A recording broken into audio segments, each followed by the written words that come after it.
This is Jared Wrestling from Wrestling Group, and you're listening to Practical Tactical Podcast.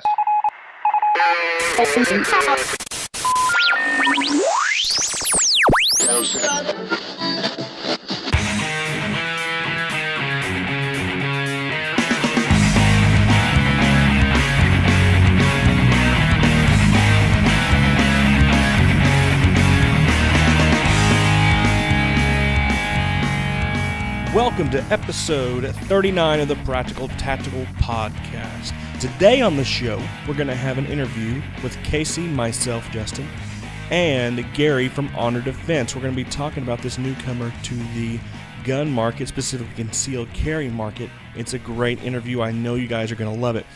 First off, a little bit of a disclaimer. We did have a delay time to time with the connections, a little bit of audio issues, so we asked for a little bit of patience and understanding with that.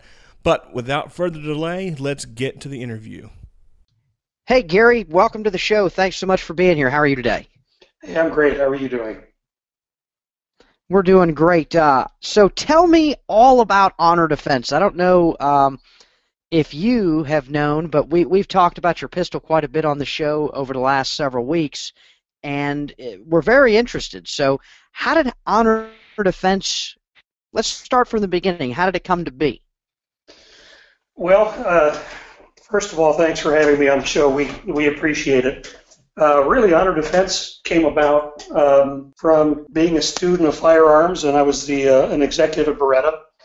And gosh, I'd been a competitor when I was younger, long time ago, in 4-position small bore. And so, of course, the dream was to be in the firearm industry. And when I was at Beretta, and you get to know the guys at Colt and Smith & Wesson and Ruger. I mean, it's a small community. You know, one of the common elements we all talk about is how difficult it is to manufacture firearms.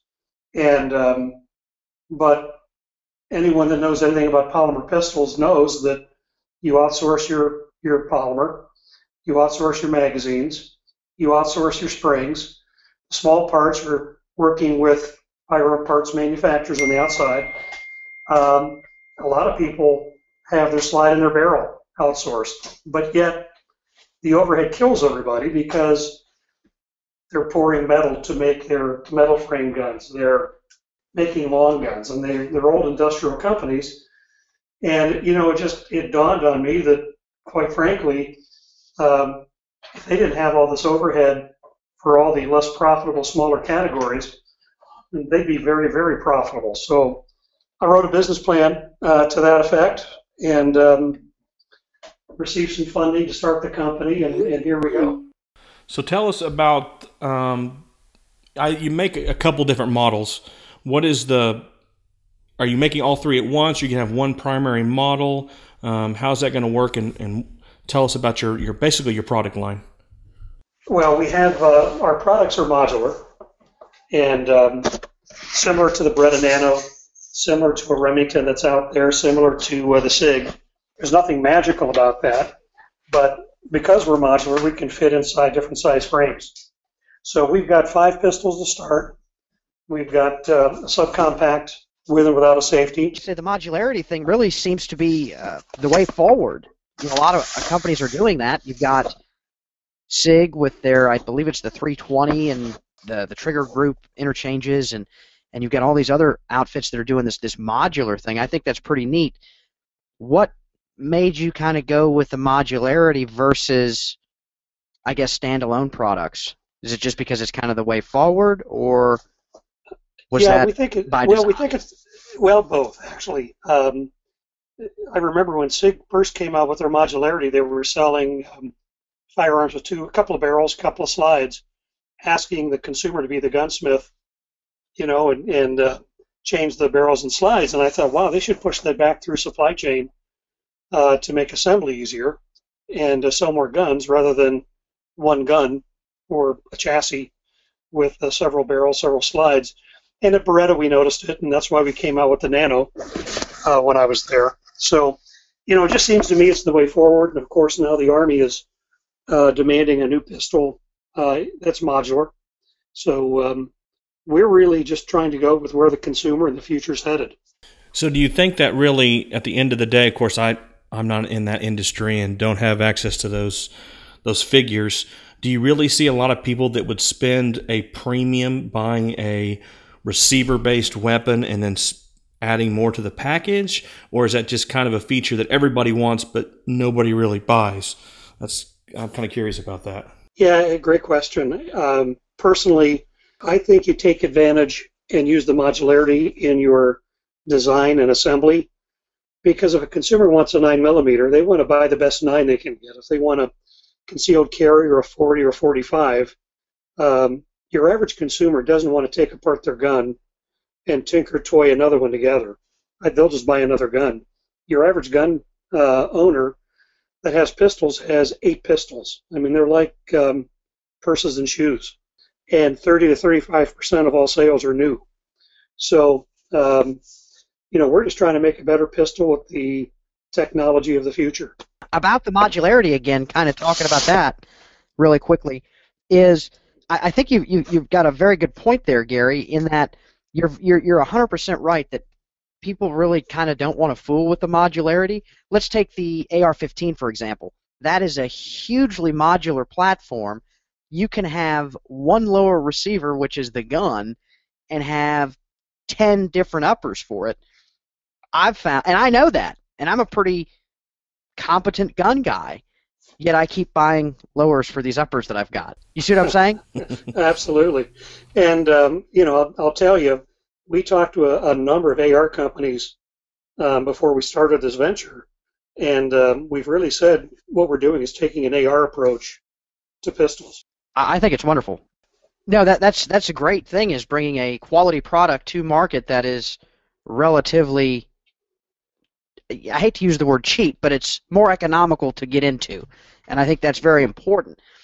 And the features that your all's firearm has is really unique.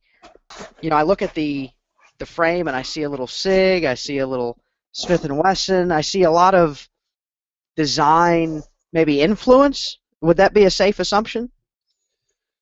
Yeah, actually, you could say that. I mean, and that's but that's no different than what every other company does. We looked at who are the best guns out there, and what do they do, and why do they do it. But then we added our own twist to it. If you look down at very small pistols, how many people have knocked off the Kel-Tec? I mean, almost exactly. How many people? There's several gun companies that use Beretta magazines in their guns. I mean, the Beretta magazine. And everything in ours is specific to ours. Our magazines don't fit anybody else's. Theirs don't fit ours. So we have a completely unique design to ours. But is modular the way of the future? Yeah. Gosh, how many companies are pursuing the Army contract with modularity? Do we have ambidextrous controls? Yep. So do a dozen other gun companies. But they're all $799, $899 or higher. And but they're big industrial companies. And again, so we can do it working with the same parts suppliers that make parts for other gun companies. We can do it, and we can retail with a $499 MSRP. Well, and not for nothing, I think that you make a very valid point when you talk about modularity for the consumer, but it's also quite a cost-saving or cost-effective measure for the manufacturer, which you hit that on the nail a few minutes ago. I mean, I can't believe more people aren't doing that. Well, yeah, and I think most of them, have had a very good, successful formula, and they've been following it.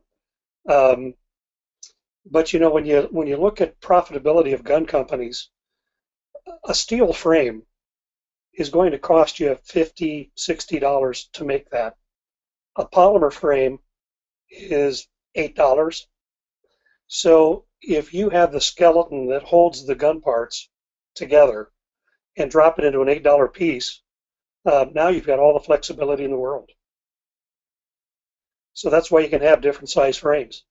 So tell us about some of your different models, or actually I say different models, I should say really different accessories for your actual receiver. What's your describing your basic model and some of the other options that people will see in the future? Well, we've got a basic model, subcompact, with and without a safety. We've also got what we call a fist frame, which is firearm with integrated standoff. And that was brought to us by one of our product advisors, which is probably worth mentioning. We've got product advisors. One is a retired commander from DevGru, 26 years, a DEA ASAC out of Miami, who was also a firearms instructor, a Rangemaster armorer from a major department in California, and then also Juliana Crowder, who started A Girl and a Gun. And we call them and ask them for advice. We've sat down and reviewed the concept with them early on, got their input, which is why our grip is shaped the way it is, why the texture is the way it is, and why the fist frame came about. Because Britt made the point of, if somebody pushes the slide back, if I'm in close quarter combat, or somebody gets on me, the firearm is not functional anymore.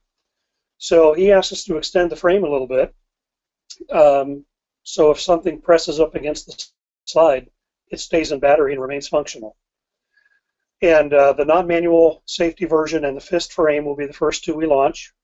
And then in January, we'll come out with the safety version as well as a long slide version with and without a safety.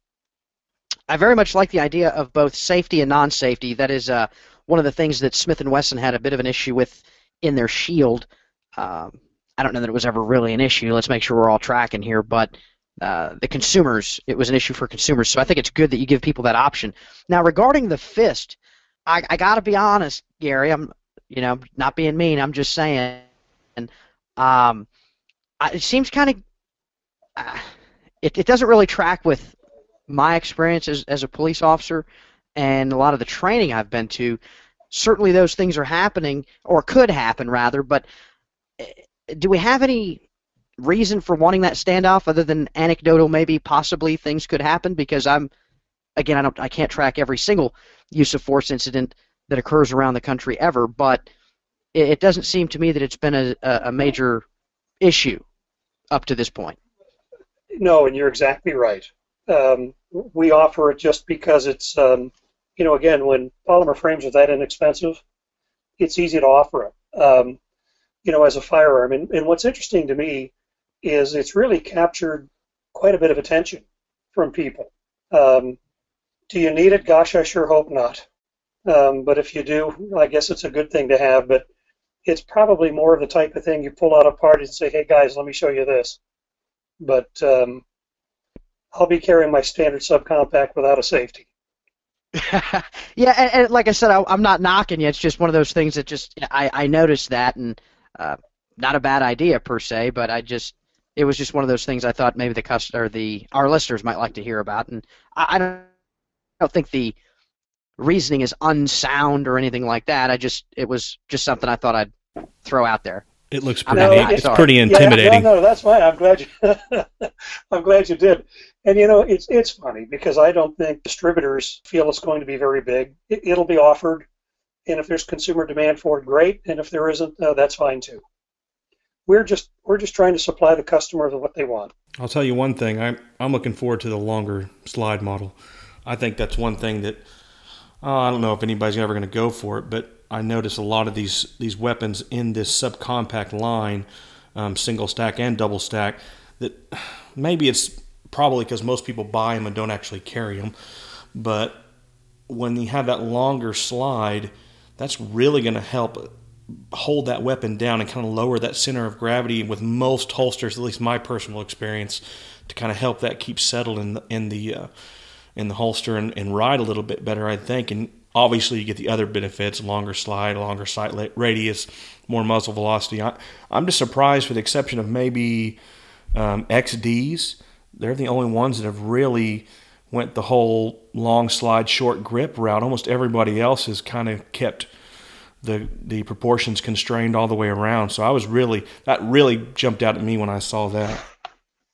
Well, and what's interesting though is when you talk with the distributors, long slide versions are a very small percentage of the business. So it's, I think the consumer wants to have a firearm that for a very close use. We don't really anticipate the long slide to be very large in sales. To kind of dovetail off what Justin said, I think that ultimately in a concealed handgun issue, the hardest part to conceal really is the handle, and you guys have a great solution for that. So I too am excited to see a little bit longer slide out of the small gun. But I think you're right. I think the consumer wants a very small gun that is how would you call it? Bad breath distance. That's kind of their thought or use case for a concealed carry pistol, which isn't necessarily a bad idea. However, smaller guns tend to be a little harder to shoot accurately. There's nothing wrong with them, but I think kind of the consumer doesn't really know what the consumer wants either. Does that make sense? And I think your product is great, don't get me wrong. I just think everybody wants smaller and all this other stuff, and I think they aren't necessarily coming from a great position of knowledge and experience when they make those demands. Well, yeah, absolutely. And I think it's also one of the reasons why consumers have on average 8 pistols. But, without naming names, there's a very, very popular small pocket pistol that just about everybody owns. And I don't know anybody that likes shooting it. It's a very snappy. So, I have one. Do I carry it? Absolutely I do. But when I go to the range, I would never think of taking that. Because after about 3 magazines, I'm sick of it. Does it work? Does it go bang every time? Absolutely. Great gun, but not one I enjoy. So tell us, which one are you talking about? I want to guess, though. It's either going to be a Kel-Tec or a Ruger LCP. Maybe that's the two I'm going to guess. Well, I don't own a Kel-Tec, so I won't say who it is. Well played, Gary. Well played indeed. Thank you. So let's talk about the trigger. What are we looking for on the trigger out of the Honor Defense pistols? Yeah, our product advisors were very specific with us on this. It is a very crisp 7.5 pounds with a very short reset. And, it's funny. We've had a lot of people complain that it's 7.5 pounds. But I think a lot of people are used to the very long pull 6-pound trigger. And ours is very crisp with a very short reset. So, and in a striker-fired pistol, what a lot of people don't realize is the racking force of the slide is related to the trigger pull, because you've got springs that are trying to hold the slide and battery. You've got the striker springs that are trying to pull the slide back because you've got tension against the striker. So we had to strike that balance of what's reasonable to rack and what's a good trigger pull. And with the 7.5 pounds, we just felt that that gave us the best of both worlds. Well, my personal opinion, I know Casey's kind of like this too. It's more about the design of the trigger than just pounds. It's kind of like describing a car and just horsepower. There's a lot of cars that have more or less horsepower, but are much more or less enjoyable to drive. So, we won't really know that until we get in our hands and start pulling on it. But it's always a question you kind of ask, but when it comes down to it, until you put it in your hand and start dry firing a few times, it's kind of hard to actually get a good feel for it. Yeah, and one more thing about our trigger, we made ours wide. And the reason we did that is to give you a little bit more finger pad contact. And my favorite story, when people said, well, how do people like it? I was visiting with a very large distributor, and they pulled in some of the people from their sales team into the room. And of course, no matter where you always meet the guy with the Glock shirt on, who also competes in local events. He grabbed a pistol, racked it a few times, dry fired, looked at it, did it some more, and everybody in the room said, so what do you think? And of course, I'm holding my breath thinking, okay, here we go. And it couldn't have gone better. He said, you know what, guys? He said, when I get my new Glocks, first thing I do is I send them out for stippling. I have a spring job done to it. I have a trigger job done to it. And I have the serrations revised. He said, this kind of has it all right out of the box. And I'd never met the guy before, but I wanted to throw him $10 and buy him a beer. It was it was great. And we've gotten that response from just about everybody because we've paid a lot of attention to the grip and the trigger. I'm very much looking forward to fool with it, Gary, to be honest with you. You hear 7.5 pound trigger pull, and that can conjure an image in one's mind. But Justin's absolutely correct. Depending on how it's set up, depending on how it works, that could or could not be an issue. But I think you make a valid point, Gary, when you talk about how there's a bunch of different forces that are working on the gun, particularly at the trigger. And one of the more popular guns anyway, that striker-fired pistol is in essence at half cock all the time, just because of the way it's designed and things like that. So I think you guys aren't going to necessarily have any issues, but I also wouldn't be shocked if there was some huge aftermarket that steps up with trigger stuff, because nobody's ever happy with their trigger in this space. Let's be honest. No, absolutely. It is the blessing of the gun industry. I can't tell you how many people that this gun shouldn't be any more than $249. And then I've had, a whole other group that says, this is the same as an $899 gun. This is great. So if you ask 50 people about it, you'll get 50 different opinions. It's what makes our industry so much fun. So tell us, Gary, have we talked about it? Now the next question obviously is, when are we going to start seeing these guns? Are you going to be getting out any T&E guns, or are you looking at production pretty soon? Are you going? I mean, what's your plan for getting these out there into the wild to get people shooting them? Yeah, our plan is to start shipping about 10 days before Christmas, so they should be hitting the dealers right before Christmas. We'll be selling through the distributor network, and like any other company that is just getting underway, the quantities will be limited in the beginning. As we hit our stride and get our processes down, they'll be available in December. That is very exciting, Gary. It's one of those things, you kind of hit on an issue there that I was going to kind of bring up. Pretty advantageous timeline with having these out before Christmas. And you also alluded to, hey, we're a new company getting our processes down, and that's a standard manufacturing thing. There's nothing different from this than manufacturing a car. But one of the hallmarks of what makes a bad company bad and a great company great is often customer service and how they resolve issues. Because certainly you've got, I don't know, I'm using fake numbers here, 100 guns that you're using now and you're testing on, et cetera, et cetera.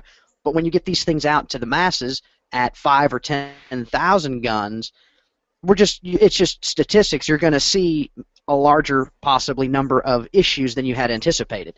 So what is your plan going forward on the customer service side of things in the event there's an issue, or I get a gun and it's for whatever, bad things happen sometimes. I get a bad gun. Is it going to be relatively easy for the customer to move forward and get that thing fixed, or what are your plans there? It's a great question. We're going to have a 2-year warranty on the firearms. Just send it back, and we will fix it for you. It is also, again, one of the blessings of the chassis system. It is very easy for us to fix it or replace it. I mean, I'll tell you, to assemble that chassis, we can do it in 3 minutes. That's actually pretty So you impressive. guys are going to be, you'll be able to crank stuff out, fix stuff. Yeah, no, absolutely. Yeah, it's we also paid a lot of attention to designing a firearm with simplicity in mind. So it's very simple to assemble. And by the way, we're not advocating for the consumer to take the gun apart. Can they take the chassis system out? Yes. Do we want them to take it apart? Well, no, we really don't, because you never know if they're going to put it back together properly. And it's not that it's hard, but people that aren't gunsmiths just shouldn't do that. We'll stand behind our firearm, absolutely. And if anybody's ever unhappy, call me at 678-943-8035, and we'll get it taken care of. I think you mentioned it earlier, but what are we looking at? And if you don't have them nailed down, I mean, we're not going to hold you to it. This video might be up forever and somebody's going back and watching it. But as of today, pre-release, what are we looking at for prices on the basic model? And then subsequently, say they want to buy a long slide model or some of the accessories. Do you have some of those nailed down that you can kind of give our listeners kind of a ballpark what they're looking at cost-wise? Our MSRP is $499. And so what that means is, on average, you'll probably be able to buy for $449. And the reason we set MSRP at $499 is we didn't want the dealers to, raise the prices to try and compete with the higher price firearms. We're a subcompact, and everybody can make reasonable margin at $499, and we're down to $449 if they'd like. So we're trying to hit the meat of the market. On the accessories, Crimson Trace has a laser that's ready at their standard prices. We'll have holsters from Crossbreed, DeSantis, and some others coming up. We're reaching out to Alien and Galco as well as hopefully Cleveland and Recluse. So we'll have all that lined up. Initially, we're just going to sell guns rather than all the different frames. So we're going to start with that and, probably open up different frames to folks maybe late 2016. Well, that's good. It sounds like you've got a pretty good business plan going forward. You are in the gun business, you're going to do gun stuff, but you're also making connections in the industry to have that gun supported. And I think that can be a big thing when we look at some of these guns that have come out and for whatever reason they just kind of tanked in the market. I think a lot of that had to do with they didn't plan and coordinate with other vendors in the space, so you can't get a holster, you can't get mags, you can't get X, Y, and Z, which you have to run the gun. Absolutely. And as we were building the business plan for this, we met with distributors, we talked to consumers, we talked to dealers, we talked to the holster companies, we talked to Crimson Trace and others, because we wanted to have that whole system in place as we prepared to launch. Now, just so I understand the gun, Gary, you've got the subcompact, you've got the fist frame, which is the standoff, you have a long slide projected to come out at some point in 2016. Correct. With and without is safety. The frame going to be different? Right, and yeah, right. Safety, no safety. Are there plans for a quote-unquote full-size gun in the future, or are you just staying in the subcompact niche market? I think for the next year we're just going to stay in the subcompact market, and we need to go have a beer and debate which one's the niche. Is it the full size or the subcompacts? Now, I'm not going to lie. That's you bring up a valid point, Gary, and I hate you for it. Well, it's funny. You just see all of these great firearms that are sold at huge volume, and with the way the concealed carry laws are starting to favor gun owners, concealed carry, or at least compact, subcompact, seems to be taking over, and full size seems to be lagging a little bit on that. I'm a recent graduate of the FBI Citizens Academy here in Atlanta, and even the FBI are moving to 9. So the ammunition is greatly improved over what it was 5-10 years ago, and so the guns that handle 9 seem to be really picking up. Oh, absolutely. I am the gun that I recommend to everybody is the Glock 17 and 9mm. I like a full-size gun.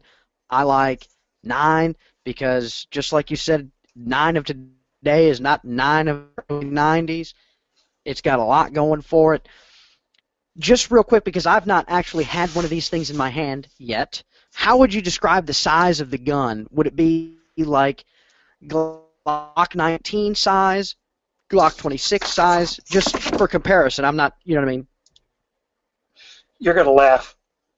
I've only shot a Glock once in my life. So I can't draw a comparison to a Glock. Or compare it to your favorite.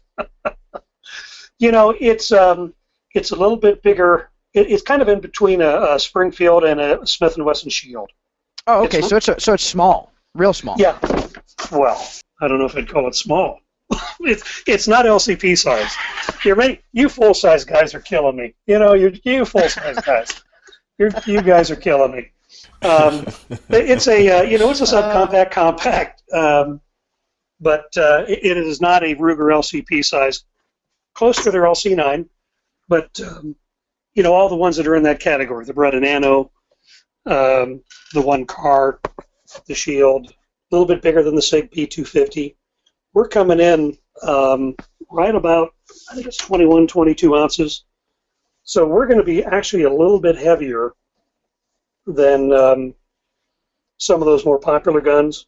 But frankly, we did it intentionally. It shoots better. It does. You can shoot this gun all day long. One of our engineers racked up 3,400 rounds in one day on one gun. So when we see these, some of these folks will say, hey, I'm going to do a torture test of 1,000 rounds, on a gun. To us, that's what you have between breakfast and lunch. Then what? So we believe in running a lot of rounds through the guns. I love it, Gary. I love it. Well, and as you guys know, I was going to say, as you full-size guys know, a lot of the smaller guns aren't really made to last. But we think a firearm should be something that lasts and keeps going. Ours will take plus P, and we shoot 5,000 rounds typically in 2 days to 2.5. And we just think guns, should last like that and be comfortable to shoot. Well, Casey and I are both, even as we do this show, I have a Smith & Wesson Shield on my hip. We've dabbled in some of those single stacks and stuff, and we've both kind of keep falling back to the Shield for that particular type of weapon for many reasons. It's a great gun. Yeah. Everybody should own one. They're a great gun. Yeah. So that comparing that to them, it gives us a good reference point as far as kind of helping us describe that. I was trying to think. There's one thing we haven't covered. We covered grips, sights, the dimensions. We haven't covered sights. That's what it is. How would you describe the sights? Are they proprietary to you guys? Have you went with some other? Describe your sights and what's unique about them, or what's not unique about them. Yeah, well, I'm glad you asked because, frankly, our sights are fabulous. They are proprietary to us. If you pulled out your Shield and looked at the sights, everybody says snag-free sights. If you look at the back of your Shield sights, it's flat. Right. So it can catch on something as you're drawing, because that's when you want it to be snag-free. And a lot of people have it backwards. They have it snag-free when you're holstering. Well, at that point, the shooting's done.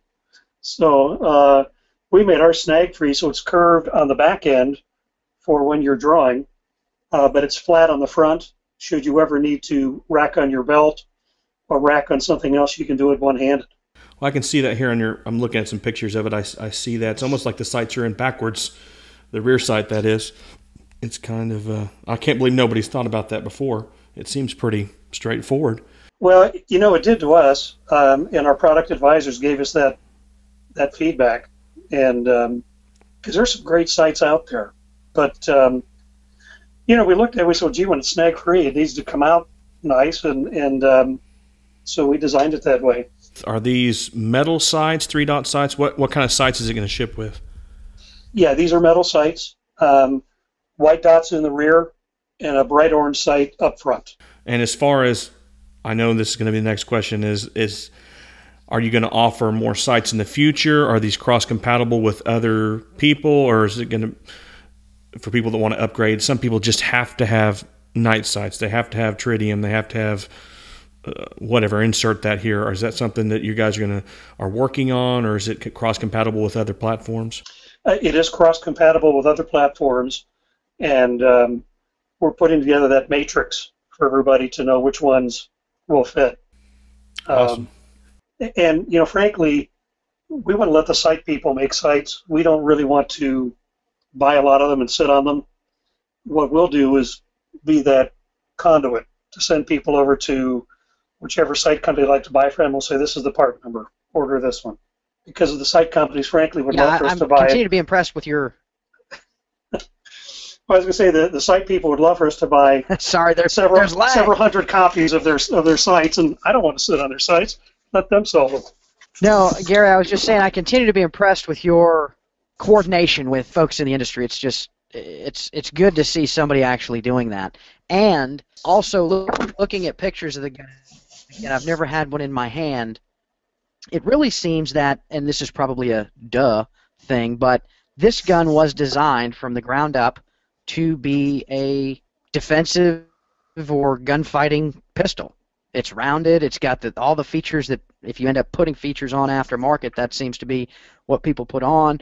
The snag-free design of the sights, it just seems to be totally developed from the ground up for defensive-type shooting. It is. Yeah, that and the range. It is a very comfortable gun to shoot. And everybody that's picked up the gun, and I'm looking forward to getting a T&E to you guys, everybody that's picked it up, they grab it, and they always look up, and they go, I really like this. It's almost universal. As you look at the pictures, you probably notice how that texture runs all the way up and even above the trigger guard. Most firearms don't have texture up there, but yet that's where your thumb is. So we put the texture where your fingers are and where your grip is. We appreciate the commentary. And again, hats off to the engineers and the product advisors that really said, look, here's what's important. The 4 product advisors have all trained people and carried a gun for a living. And so we spent hours talking about grip and texture. And we didn't want to go with a standard stippling that everybody else has. So that it's almost like a screen door, if you will. So it gives you grip no matter which direction your hand is moving. Well, thanks for coming on, answering our questions, and going over all that. Is there anything else you want to tell us about the pistol or tell our listeners? Yeah, really just a couple other things. Number one, our gun is made 100% in the U.S. We don't outsource any parts through American subsidiaries of foreign companies. Everything is made here in the U.S.